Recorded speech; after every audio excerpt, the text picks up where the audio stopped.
with that, I would like to introduce to you Assemblymember Chiu, and thank you for your time today, Assemblymember. Of course. Good morning, everyone. Good to see everyone. Good morning. Is this your first haircut since the pandemic? Pretty much. This is maybe my second haircut in the pandemic, and I've gotten 2 in the last 2 months. So there you go. Just trying to follow in your footsteps, David. Well, I really appreciate you taking the time this morning. I know that you are taking much needed time off and a break before going into your duties as an incumbent of at the city attorney's office. So I really appreciate you making the time, and we'll be as efficient as possible and then get you on your way with your rest. Why don't we start? I'll note just for others to know context. So I'll be getting sworn in sometime early in November. And so this was the 1 week we had to kind of, my schedule kind of last minute to take a break. And this is the only Zoom I'm zooming in for on this particular break, and happy to do it because just appreciate our working relationship and frankly, how important the work is you all are doing to help us build back better, faster, stronger. Yeah. Well, thank you. Thank you so much. We really appreciate it. And thank you for prioritizing the chamber in that way. So, why don't we start? And again, everyone, if you do have any specific questions, feel free to drop it in the chat. Janice, I'll be kind of focused on the conversation here. So if you want to maybe text me or email me separately, if there's anything that you want me to ping, that'd be great.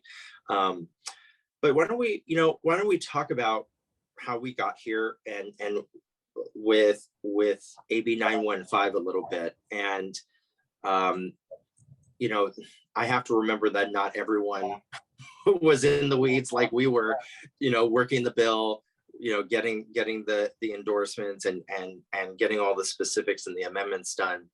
Can you just share a little bit from your perspective of why you took the bill on behalf of the coalition and what your thought process was in hoping to move the needle around procurement with small business? You mean beyond just you asked me to do it, so I was happy to do it? Yeah. So a little by way of background, before I became an elected official, I spent 10 years starting and running a small business. I co-founded a public affairs technology company, and in my city of San Francisco, served as a small business commissioner. And I actually, in part, got my start in politics because I thought that small businesses needed to have more of a voice, needed to have a seat at the table. And I served for 6 years as the president of San Francisco's Board of Supervisors, working on a small business agenda of trying to streamline regulations, trying to make taxes a little bit more rational, trying to get rid of some fees that didn't really make sense. And for the past 7 years in the legislature, it's been important for me to continue to be a voice for small businesses, particularly ethnic and AAPI small businesses. And I should also mention, I represent the district that includes the oldest Chinatown in our country, which is San Francisco's, the former Manila town, current Filipino heritage district, our city's Japantown, which is one of 3 Japantowns in the country, Little Saigon. So we have a ton of ethnic businesses from our community that I seek to represent. And then going back, I'm gonna, David, I don't know if you've heard me say this, but for me, my beginning on this issue was before 1996. And by that, I mean, it was before Proposition 209 passed. And you may remember there was a time when government was able to target not just small businesses, but small and diverse businesses before affirmative action was banned. And specifically in 1996, Proposition 209 said that race shouldn't be used in a couple of areas.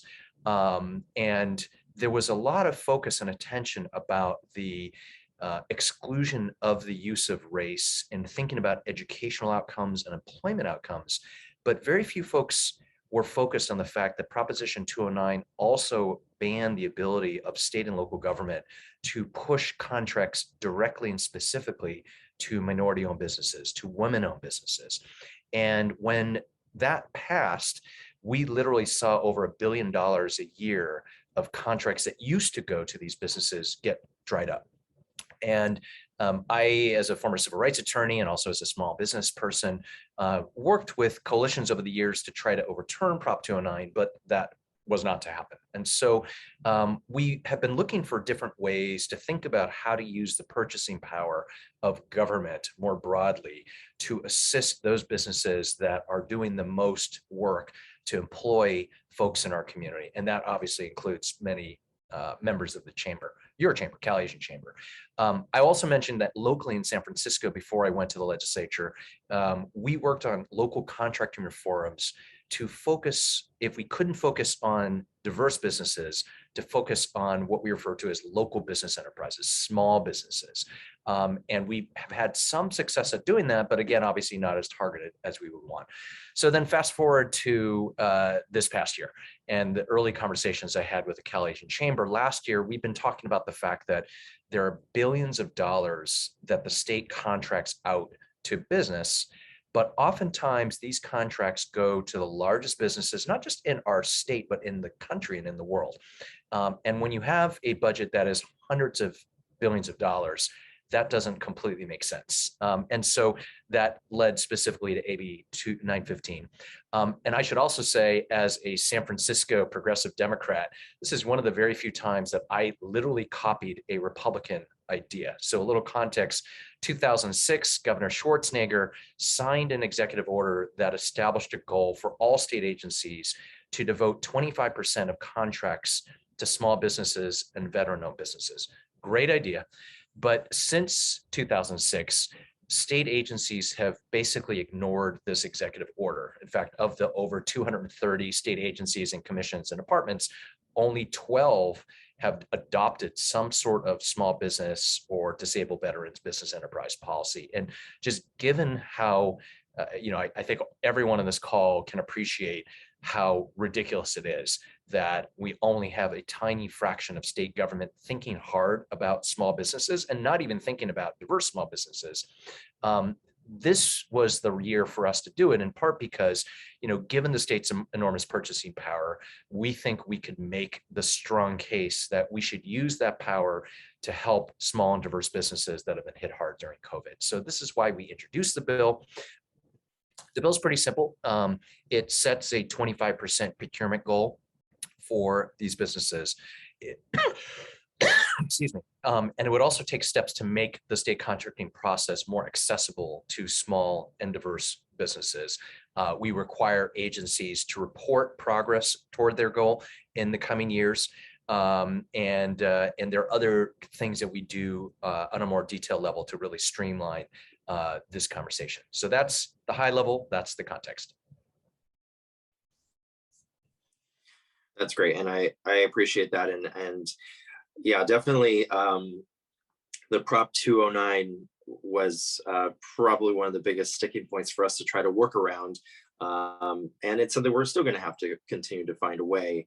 And I appreciate your leadership and your support all the way through on that bill. And, we're looking forward to, whether it's doing the bill again or finding pieces to incorporate in the next session.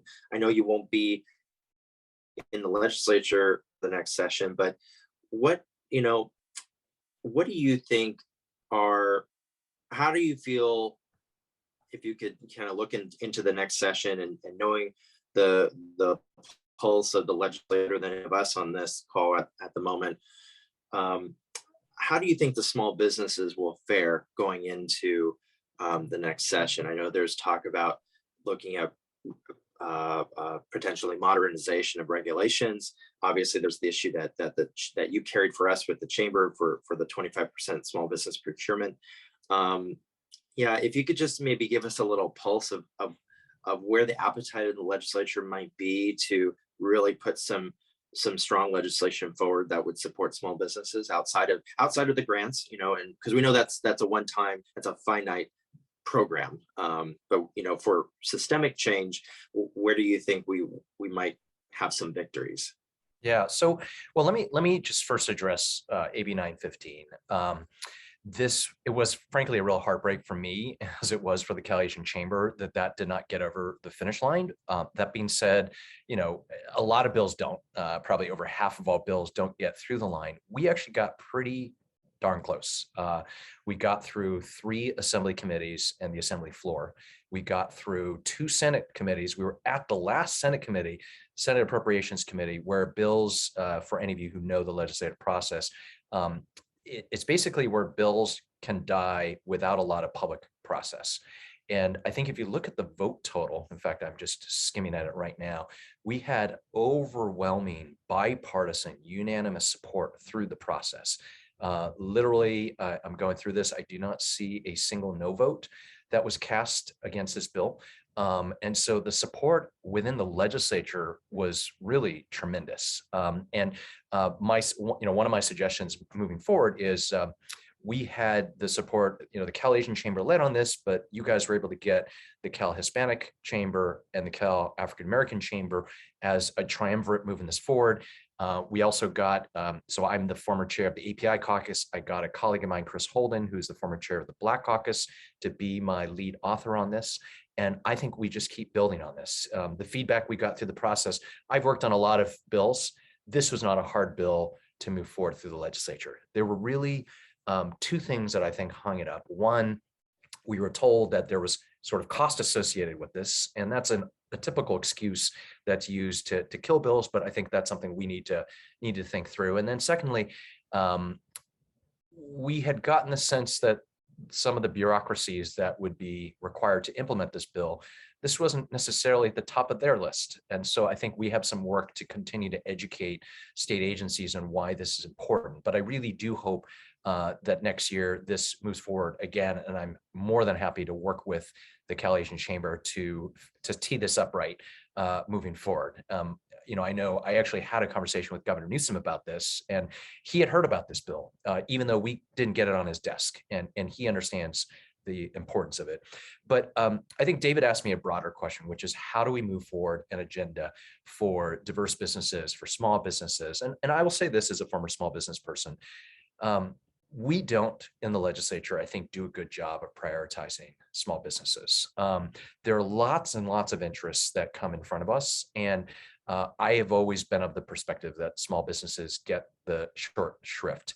And I think in part, it's because there aren't enough voices at the table pushing hard. And I have to say, in my 7 years in the legislature, just watching the CalAsian Chamber and how you have, I think, every year increased your sophistication in how you engage, increase the political muscle that you put into it.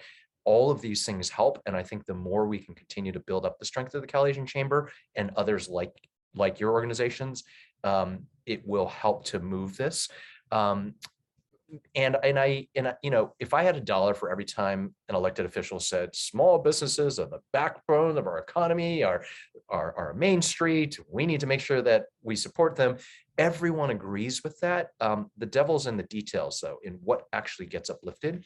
And I actually think, again, this idea of setting aside some portion of state contracting and procurement is actually ripe for being part of a broader package. Now, David's entirely correct. We pushed out several $1 billion of grants to the business sector this year. We're not going to have that this coming year, but that's why you need kind of smart policy conversations. And I think in addition to this procurement conversation, helping us think through what sort of regulatory changes would be helpful. I think we can use this fall to sort of tee up good conversations in the coming year. Perfect. Thank you for that. And I'm very proud of where we come in as a chamber, and I'm looking forward to what this next year will bring. So speaking of this next year, congratulations on your appointment as city attorney. I bet that it's probably a little bit of a relief that you'll be home, and you'll be a lot closer to home than in Sacramento. But I wanted to, I do want to talk about, maybe where there are equitable business opportunities in San Francisco, have a little dialogue about that. But I want to give you the floor and talk about, why the city attorney, what you're hoping to accomplish, how you're hoping to use the office to serve your community, and just give you a few minutes there to just to have the floor and talk about this new exciting opportunity for you. Sure, thanks. Well, first of all, this was a bit of a surprise. So a couple months earlier, our current city attorney announced that he wanted to look at another professional opportunity, and so this position opened up. But for that, I would likely, if the voters in my district were willing, to serve my entire 12 years. I'm now, but I would have been going into my 8th year of 12. But as you can imagine, with term limits and elected officials, we look for opportunities to continue to serve. For me, being San Francisco's next city attorney is an extension of, frankly, all the work that I've done around civil rights and sort of a fight for justice. And I'll explain it in the following way to the CalAsian Chamber. When I was growing up, I was the first kid in my Chinese immigrant family, the only Chinese kid in my high school where I went to in South Boston. I saw and experienced a lot of things that you can expect an Asian American growing up in Boston in the 1970s and 1980s to experience. So experienced a lot of racism, saw more anti-Asian incidents than I would have wanted to. And that inspired my interest in going to law school and becoming a civil rights attorney and becoming a criminal prosecutor, aspects of a legal background that I use from time to time as a state legislature, but obviously will be using much more heading up the San Francisco City Attorney's Office. And one of the things that I've said as far as my priorities is, in the wake of all of these issues around inequality, but particularly around equity, and equity around race, and equity around gender, sort of in the wake of the Me Too movement and Black Lives Matters and anti-Asian hate, I think there's a real importance and opportunity for public law offices like the San Francisco City Attorneys to really step up, lean in, and push. And so that will continue to be a priority of mine. I mentioned working on these issues in the legislature. Over the last 7 years, working with the CalAsian Chamber and others, I've been surprised at just how many issues have not been addressed that deal with this intersection of race and immigration status and the small business sector. So, for example, a couple years ago, it was brought to my attention that if you were not a citizen, you could not obtain a business license in many jurisdictions in California. More progressive jurisdictions like San Francisco, you could, but in literally over half the state, you could not. And so I authored the Immigrant Business License Act to make sure that regardless of your immigration status, you could start a business. It's just kind of crazy to think, given how many businesses are started by immigrants, that couldn't happen. Take another issue. A couple of years ago, the lack of diversity on corporate boards has been something that always irked me. The fact that if you look at Asian business folks in Fortune 1000 companies, at the entry level, our diversity is often reflected, but in the C-suites, in the boardrooms, when it comes to corporate management at the largest and most successful companies in California, we don't see folks and faces that look like ours. And so a couple of years ago, actually was with Chris Holden, who I just mentioned, I teamed up with on this, on AB 915. The two of us and a member of the Latino caucus, we passed AB 979, which requires a level of ethnic diversity on corporate boards for larger California corporations. For me, this all reflects the fight for equity and how it impacts communities of color, particularly including API communities, and the small business sector and the larger business sector. I'll give a totally different example. I think everyone on this call is aware of just how horrible the unemployment system has been for your workforce who is trying to gain access to it if folks get laid off or seeing their income drop. So as we started to dig into this, we realized there were 7 million Californians who speak a language other than English, who, if they got laid off, could not access our EDD system. And so we fought this year. I was able to get over $20 million in this year's budget to expand language access for unemployed workers. So I could go on and on about the inequity issues that that face our business sectors.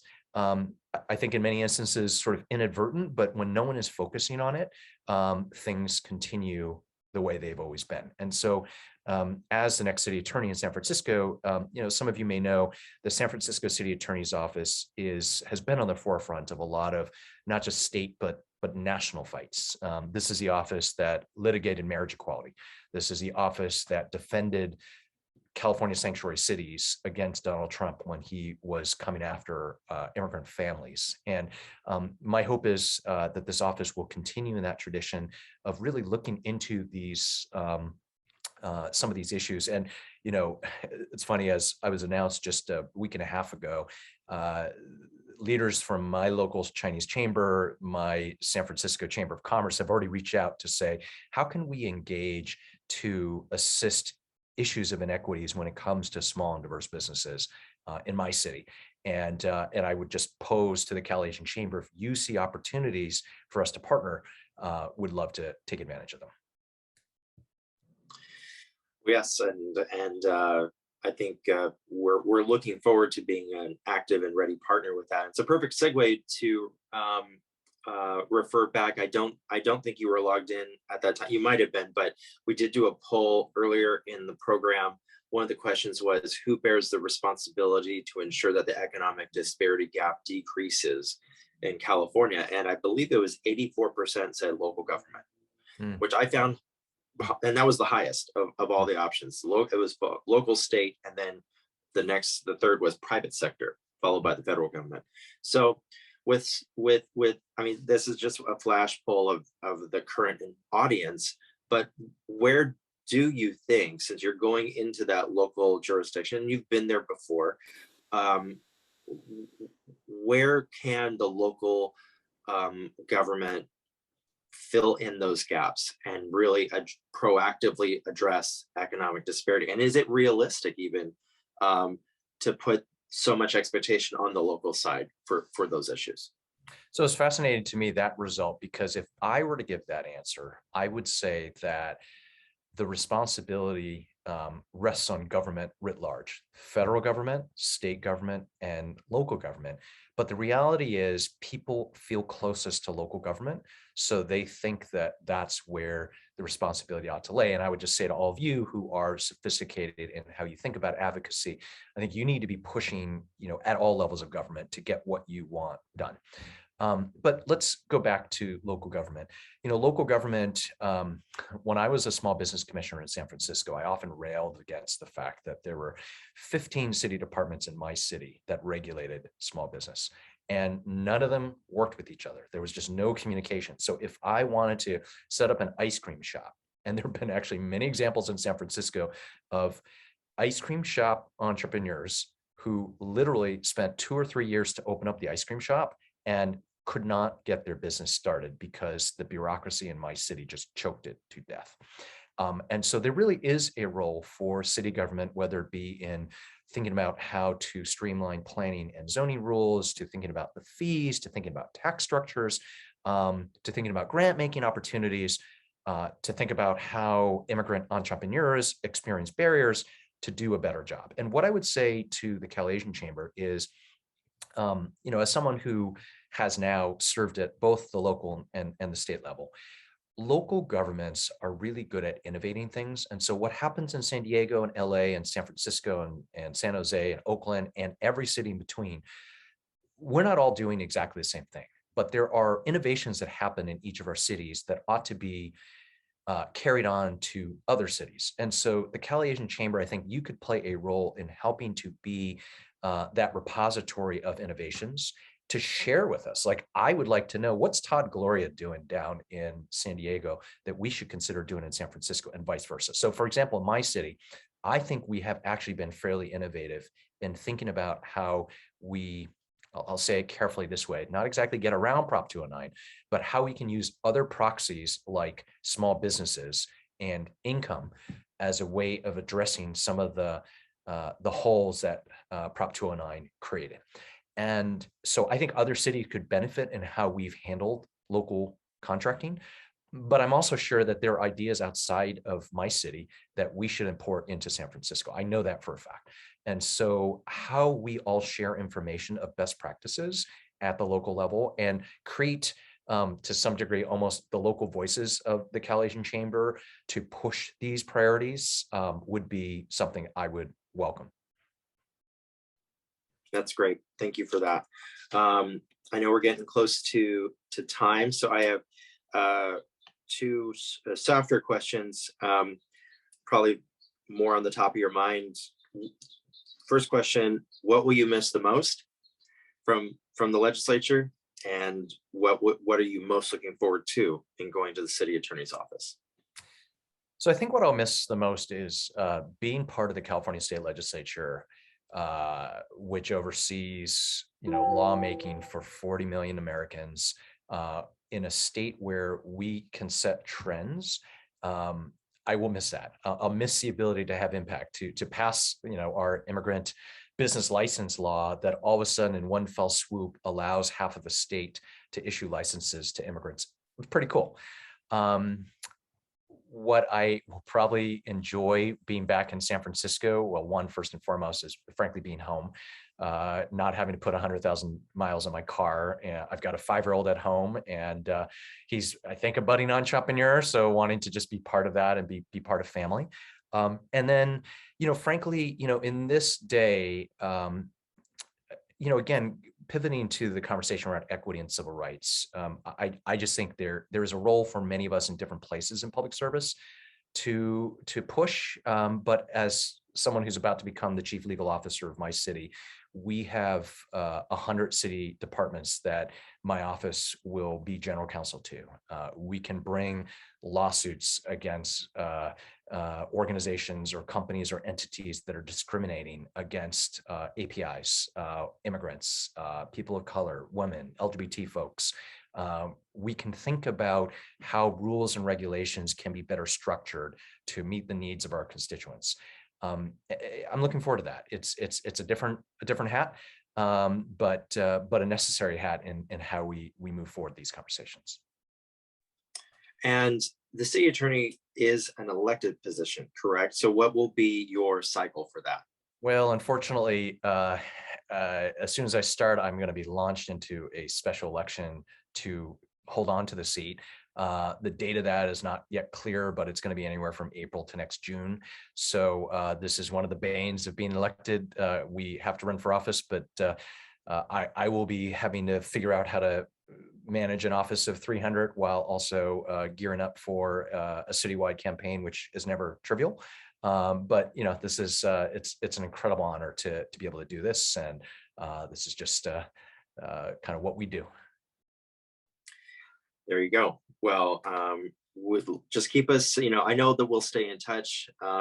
We look forward to supporting you in any way we can in your future endeavors, and definitely want to work with you on the local level in San Francisco. Enjoy your break. Thank you so much for the time. Thank you for your continual support of the Chamber. Thank you for co-authoring AB 915, and just really appreciate the partnership and the friendship that we built with you in your office, and look forward to working with you in the future as well. Of course, and I can't emphasize enough, I've really appreciated my relationship with the CalAsian Chamber, and very much want to continue that in my new role. And David, before I resign in a couple of weeks, I want to make sure we lock down the next author for future AB 915. So we'll have. You heard it here first. It's a recording. we will hold you to it. Right on, right on.